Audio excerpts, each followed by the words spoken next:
Welcome back to the Deep Dive. We've got a mountain of earnings reports and market movements to dig into today. Yeah, it's a lot to unpack, but that's what we're here for, right? Absolutely. We're going to try to find those hidden connections and figure out what it all means for you, the listener. Sounds good to me. So let's kick things off with a quick market overview. What's the general mood this morning? Well, things are pretty quiet here in the U.S. Futures are basically flat. Flat, huh? Not too surprising, I guess, after all the excitement we've had recently. Right, but it's a bit more lively overseas. Europe's STOXX 600 is up this morning. Interesting. What's driving that? It seems to be a combination of energy and tech stocks leading the way. Energy and tech, huh? Two very different sectors. What's going on there? Well, on the energy front, there are some concerns about potential supply disruptions in the Middle East. Makes sense. Those always seem to rattle the markets. Yeah, and that's pushing oil prices higher, which tends to benefit energy companies. Right, of course. And what about tech? Why is that sector doing so well?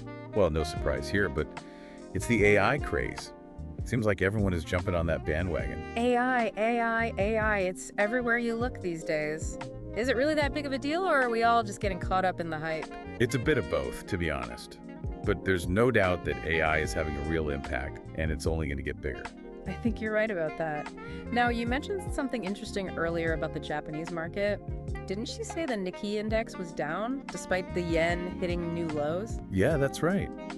Seems a bit counterintuitive, doesn't it? It does. You'd think a weaker yen would be good news for Japanese companies. What's going on there? Well, it's partly due to some weakness in the tech sector. Some of the major Japanese tech companies are taking a hit, similar to what we've seen with U.S. tech stocks lately. So those global market connections are at play again.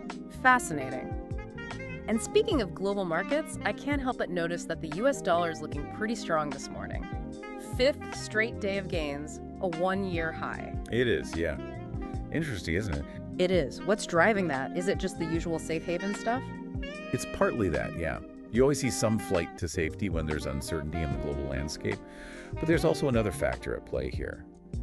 Rising U.S. Treasury yields. Oh, right. I completely forgot about those. How do those impact the dollar? Well, as yields go up, it makes dollar-denominated assets more attractive to foreign investors. They're essentially getting a better return on their investment. Makes sense. So more demand for dollars, stronger dollar, simple supply and demand, right? Exactly. But hold on. It's not all sunshine and rainbows. A strong dollar can also have some downsides, especially for certain sectors of the U.S. economy. Oh, like what? Well, for starters, it makes U.S. exports more expensive, which can hurt American companies trying to sell their goods overseas. I hadn't considered that. So there are winners and losers even within the U.S. economy. This is already getting complex. It is. And that's why it's important to understand those ripple effects. Now, speaking of winners and losers, let's dive into those earnings reports you've flagged. We have a real mix today, from entertainment to high tech. Sounds good to me. Let's start with Disney. They always seem to be making headlines. Did they manage to beat earnings expectations this time around? They did. And a big part of their success can be attributed to, believe it or not, Deadpool and Wolverine. Really? Those movies, I would have thought their theme parks were the main driver of their earnings. You'd think so, right? But their international parks actually took a bit of a hit this quarter. Oh, that's interesting. How come? They saw a 32% drop in operating income from those parks. Wow, a 32% drop. That's significant. Any theories as to why? Well, they're investing heavily in new attractions, which always impacts short-term profitability. And they also face some stiff competition from the Olympics in Paris this year. The Olympics. I hadn't even thought of that. Makes sense, though. People probably chose Olympic events over theme parks. Probably. But back to those movies. Deadpool and Wolverine really helped boost their bottom line. So it seems like Disney's got a bit of a mixed bag this time around. Some hits, some misses. Yeah, that's a fair assessment. Now, another company that exceeded expectations was Cisco. Cisco, really? I always think of them as this old-school tech company. Are they still relevant in today's fast-paced tech world? They are. They're adapting and evolving, and it's clearly paying off. Their strong performance this quarter was driven by, you guessed it, the increasing demand for AI-related networking gear. So Cisco is capitalizing on the AI boom too, huh? This trend really is touching every corner of the market. It is, and we're even seeing it in Europe. ASML, Europe's largest tech company, is also riding the AI wave. ASML, I'm not familiar with them. What do they do? They specialize in the equipment used to manufacture the very computer chips that power all those fancy AI applications we're talking about. So even if we don't see robots walking down the street just yet, they're quietly influencing global markets. They are. And ASML is projecting some pretty impressive sales growth over the next 5 years, all thanks to the surge in demand for these advanced chips. That's incredible. So ASML is in a really sweet spot right now. They are. But let's shift gears for a moment. Remember that proposed luxury mega merger between Tapestry and Capri? Oh, yeah. That was going to be huge. Didn't it fall apart, though? It did. A U.S. judge blocked the deal, so that's the end of that fashion dream, at least for now. Wow. What happened? Antitrust issues? That's part of it, yeah.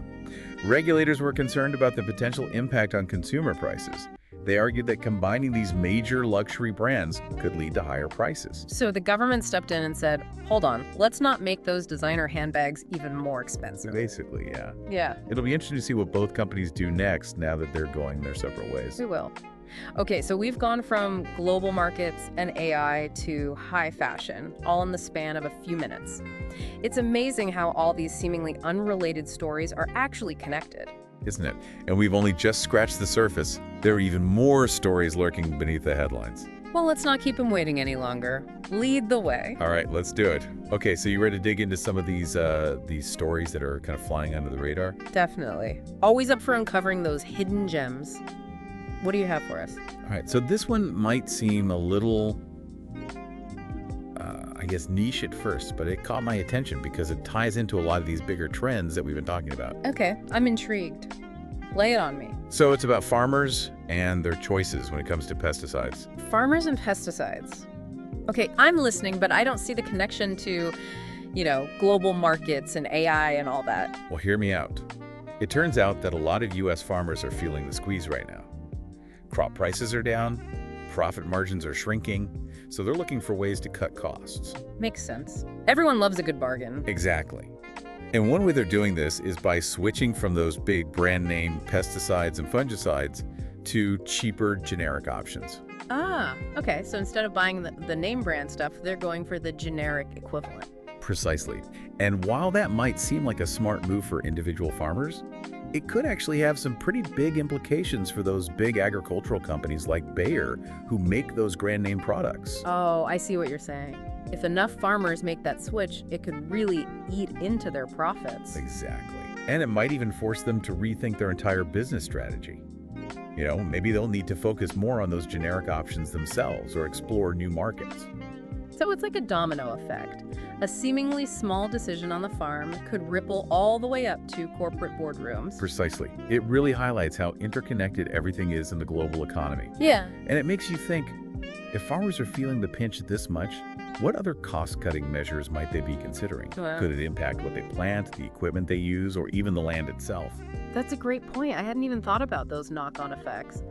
Small story on the surface, but it could be a sign of some much bigger shifts happening in the agricultural industry.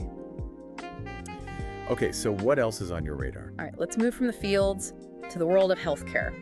We have a couple of interesting developments there, too, with some pretty big implications. We'll start with Novo Nordisk. They're actually phasing out their human insulin pens. Wait, really? That seems like a big deal. Why are they doing that? Well, it boils down to business strategy. They're shifting their focus to their newer, more profitable obesity and diabetes drugs like Wegovy and Ozempic. Ah, okay. I've heard about those. They've been all over the news lately. Yeah, those drugs have been generating huge revenue for Novo Nordisk, so they're kind of doubling down on that success. That makes sense from a business perspective, but what about the people who rely on those insulin pens? Are they just out of luck? That's a valid concern. And it's something that patient advocacy groups are definitely keeping a close eye on. Novo Nordisk insists that they're committed to ensuring a smooth transition for patients. But any change in the insulin market could be disruptive. People rely on this medication, so there's a lot at stake. Right, it's not like switching brands of toothpaste. People depend on these medications. Hopefully Novo Nordisk will handle this responsibly and put the needs of their patients first. But you mentioned there is another healthcare story. Oh yeah, this one's about Eli Lilly, and it's actually quite promising. Their weight loss drug, tirzepatide, is showing some incredible results in preventing diabetes. Oh, I've heard about this drug. It's been getting a lot of attention. Is it the one people are calling a miracle weight loss solution? That's the one. But it's not just about shedding pounds. It's actually showing real potential in preventing type 2 diabetes. In a recent trial, almost 99% of the patients who took tirzepatide remained diabetes-free after 3 years. Wow, 99%. That's remarkable. So it's not just about weight loss, it's about potentially preventing a serious chronic disease. Exactly. And that has huge implications, not just for the individuals at risk of developing diabetes, but for the entire healthcare system. Think about the potential cost savings and improved quality of life for millions of people. That's huge. It really highlights the power of medical innovation. Who knows what other breakthroughs are just around the corner? It's exciting to think about. But before we get too carried away, let's circle back to that Elon Musk story. The one about robo-taxes and the Trump connection. Oh yeah, you said it was a head-scratcher. Fill me in. So as you know, Elon Musk is all about those self-driving taxis. He wants to bring them to the masses. But right now, robo-taxis face a ton of regulatory hurdles. Safety concerns, liability issues. It's a real maze out there. Right, and that's where Trump comes in. I still don't see the connection. Well, some analysts believe that Trump's win could actually make things a little easier for Musk's robo-taxi ambitions. Really? How so? The thinking is that a Trump administration, which is generally seen as more business-friendly and less inclined towards strict regulations, might be more open to embracing this emerging technology. So it's not that Trump is personally going to be out there waving the flag for robo-taxes, but his overall approach to regulation might create a more favorable environment for their development. Exactly. It's all speculation at this point, but it's a fascinating example of how these political shifts can have unintended consequences in seemingly unrelated sectors. It raises all sorts of questions about the future of transportation, the role of government in regulating new technologies, and of course the impact on jobs and the economy as a whole. Wow, that's a lot to unpack. It makes you wonder what other industries might be impacted by the ripple effects of political decisions. But let's not get too sidetracked. We still have those economic data points and Fed Chair Powell's speech to discuss. You're right. Let's get back to the here and now. We have initial jobless claims, PPI numbers, and crude oil inventories all being released today. Not to mention Powell's highly anticipated speech this afternoon. So much data, so little time. What are the analysts predicting, and what should our listeners be paying attention to? Well, the consensus seems to be that we'll see a small increase in jobless claims this week, which, could be a sign that the labor market is finally starting to cool down a bit. Okay, so maybe not great news for job seekers. Right. But could be good news for inflation, right? Exactly. If the labor market cools down, it could help ease some of that upward pressure on wages and prices.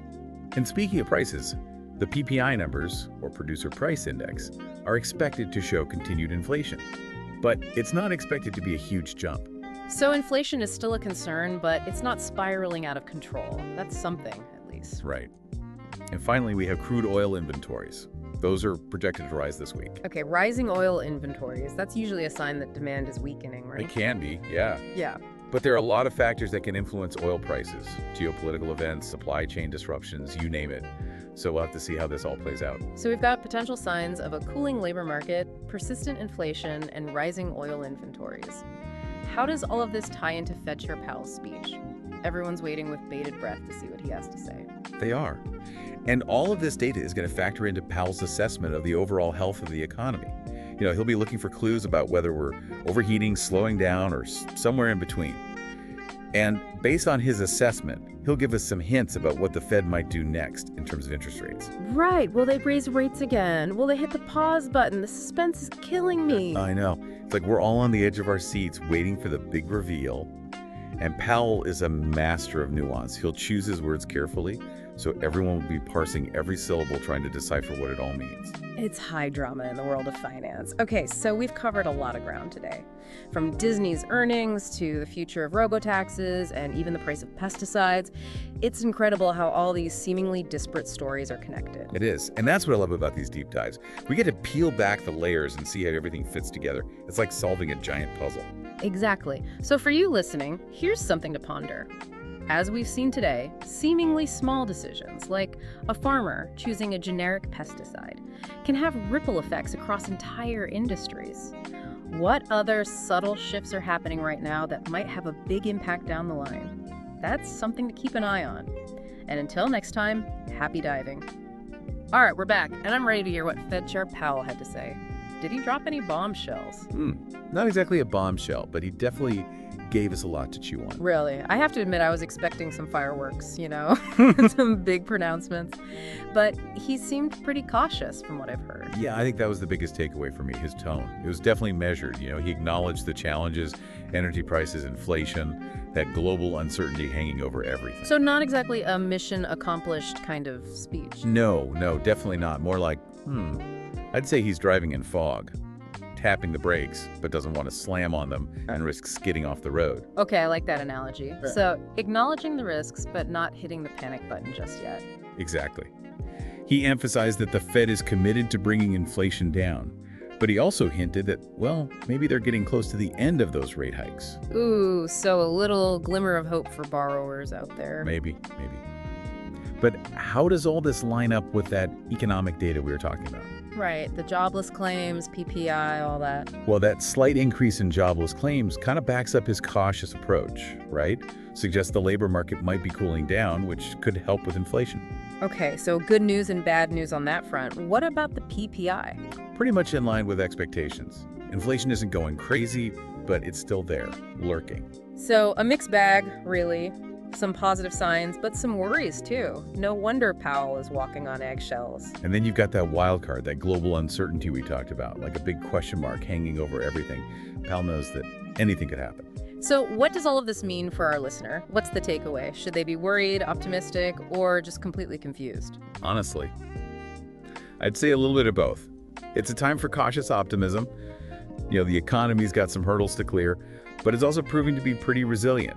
The Fed's trying to strike that balance, keep things steady without rocking the boat too much. Powell seems to have a steady hand on the wheel. But for our listeners, it's definitely a time to, stay informed. Pay attention to what's happening, those underlying trends, that kind of thing. Sound advice. We've covered a lot of ground today. Disney, robo-taxes, even the price of pesticides. Who knew it was all connected? Right, and that's what makes these deep dives so fascinating. We get to see the big picture, how all the pieces fit together. Exactly. So for everyone listening, here's something to think about. We saw how a seemingly small choice, like a farmer switching to generic pesticides, can have these ripple effects across entire industries. What other subtle shifts are happening right now that might have a big impact down the line? That's something to ponder. And until next time, happy diving.